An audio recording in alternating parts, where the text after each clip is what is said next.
Hello friends, मैं physiotherapist doctor Hemlata. नमस्कार। जून physiotherapy channel में आपका स्वागत है।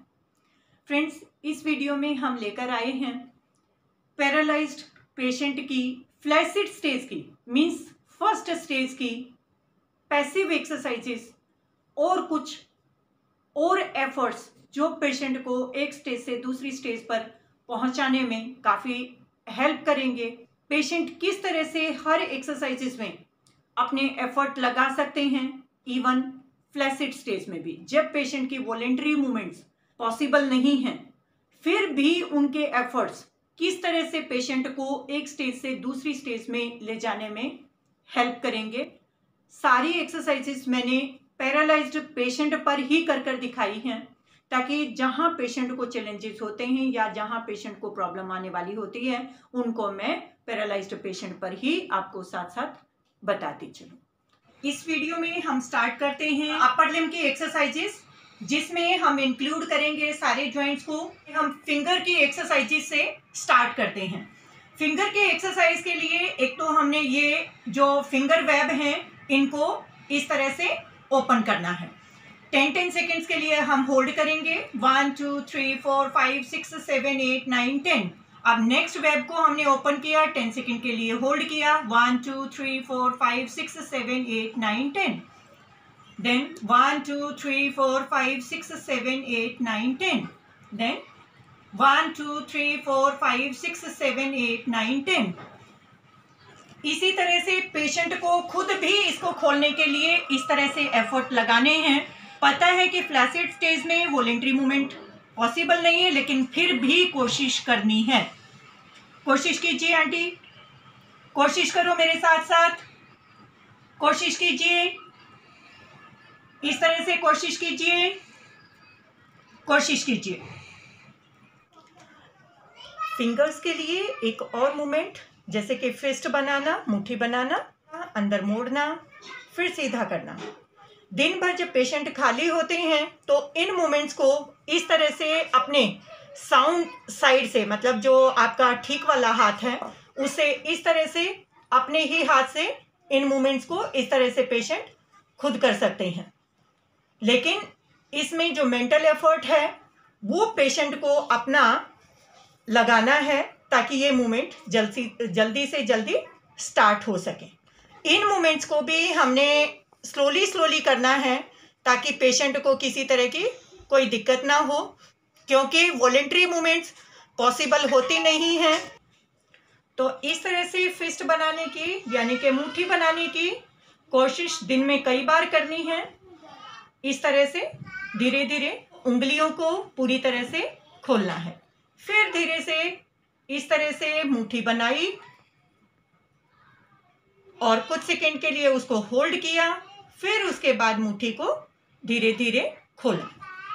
प्रोनेशन में कुछ मूवमेंट्स हैं, इस तरह से फिंगर्स को ऊपर की तरफ उठाने की कोशिश करनी है, कुछ सेकंड के लिए होल्ड करना है। 1 2 3 4 5 6 7 8 9 10। इस तरह से 1 2 3 4 5 6 7 8 9 10। इनको भी जबरदस्ती बहुत ज़्यादा नहीं खींचना है, उतनी ही रेंज लेनी है पेशेंट की मूवमेंट की जितने के अवेलेबल हो। अदरवाइज बाद में अगर हम इनको जबरदस्ती बहुत ज़्यादा रेंज लेके करते हैं तो पेशेंट को पेन रहना शुरू हो जाता है। तो ये थे कुछ फिंगर्स की मूवमेंट।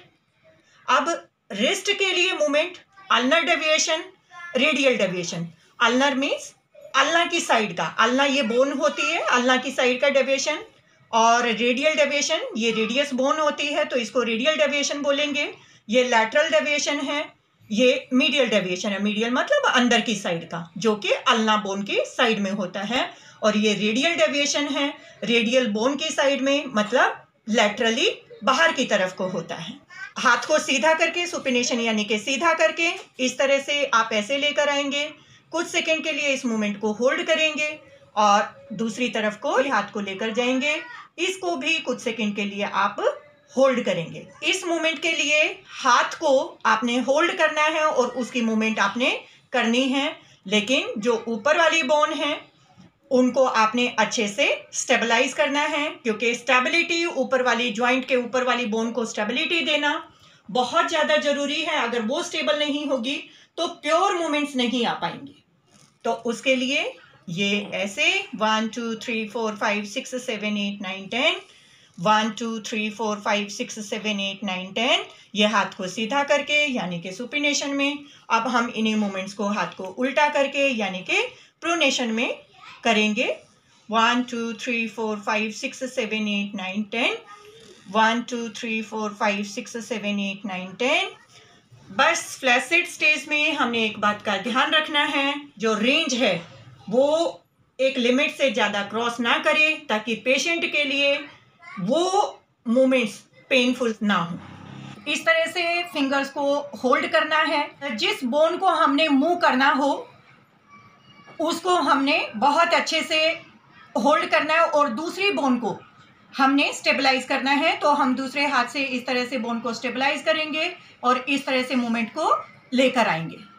आप कोशिश कीजिए कि ऊपर अपने हाथ को लेकर आ रहे हैं।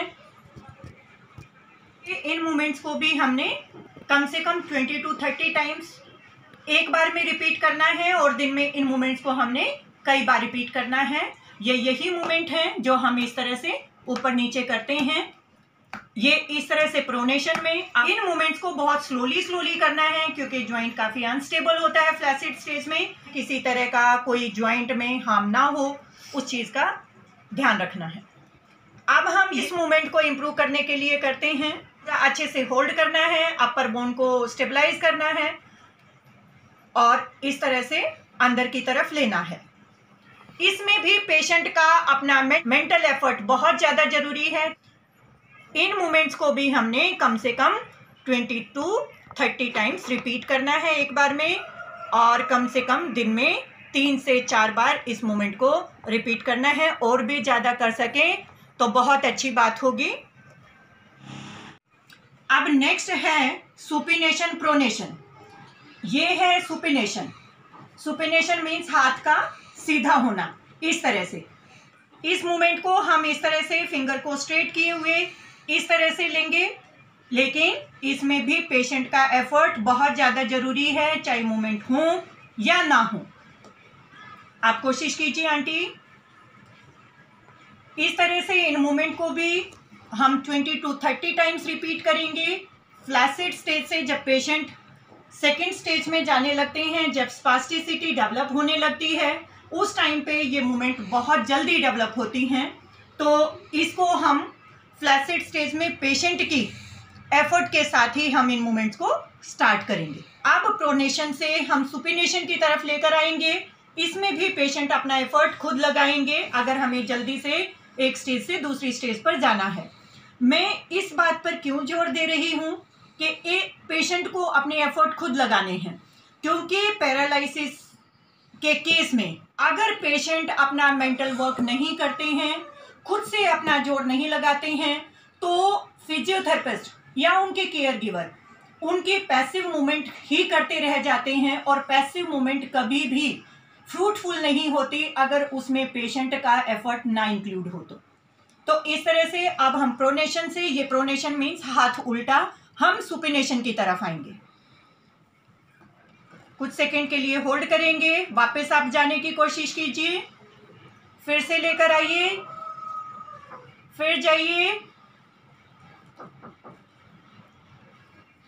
इन मूवमेंट्स को भी हम कम से कम 20 to 30 टाइम रिपीट करेंगे, लेकिन ये एनफ नहीं है।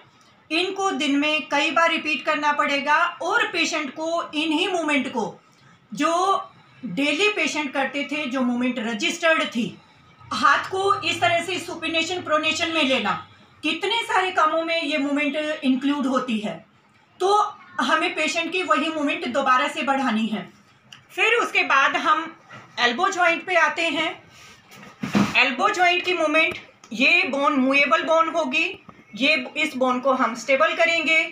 तो इसके लिए हम नीचे, हाथ के नीचे कुछ सपोर्ट के लिए रखेंगे, ताकि पेशेंट को पिंचिंग ना हो और अच्छे से उसका हाथ स्टेबलाइज हो सके। तो इसके लिए इस तरह से ये हमने रिस्ट जॉइंट को यहाँ से पकड़ना है, क्योंकि अगर ये वाला हम इसको लेकर आएंगे तो ये फ्लैसिड स्टेज में इस तरह से मूव करेगा और इसमें इस जॉइंट को हार्म करेगा। इसलिए इस जॉइंट में किसी तरह की कोई प्रॉब्लम ना हो तो हम जॉइंट को इस तरह से स्टेबलाइज करेंगे और ऊपर वाली बोन को हम दूसरे हाथ से होल्ड करेंगे। इसमें भी पेशेंट को अंदर हाथ मोड़ने की तरफ ध्यान देना है, अपना मेंटल वर्क करना है। आप मोड़ते जाइए, कोशिश कीजिए, ऐसा महसूस कीजिए कि आप खुद अपने हाथ को मोड़ रहे हैं। सीधा लाने के लिए भी आप कोशिश कीजिए। इस मूवमेंट को भी हमने 20 to 30 टाइम रिपीट करना है और पेशेंट का एफर्ट बहुत ज़्यादा जरूरी है। ये थी हमारी एल्बो जॉइंट की फ्लैक्शन और एक्सटेंशन मूवमेंट। फ्लैक्शन मीन्स दोनों बोन पास में आना, एक्सटेंशन मीन जोड़ का जॉइंट का पूरा खुल जाना। इसको इस तरह से अंदर की तरफ लेंगे। अंदर की तरफ जाने से अगर जॉइंट, शोल्डर जॉइंट अनस्टेबल है या लैक्स है तो इसमें हमें बड़ा ध्यान रखना है, क्योंकि जब स्पास्टिसिटी क्रिएट होने लगेगी शोल्डर जॉइंट में तो ये मूवमेंट पेशेंट के लिए काफ़ी पेनफुल मूवमेंट क्रिएट कर सकती हैं। तो इसलिए हमने पेशेंट की इच्छा के अकॉर्डिंग ही इन मूवमेंट्स को करना है और पेशेंट का इन्वॉल्वमेंट इस मूवमेंट में बहुत ज़्यादा ज़रूरी है। इस तरह से बाहर भी लेकर जाना है, अंदर इस तरह से लेना है। मूवमेंट बहुत स्लोली करनी है,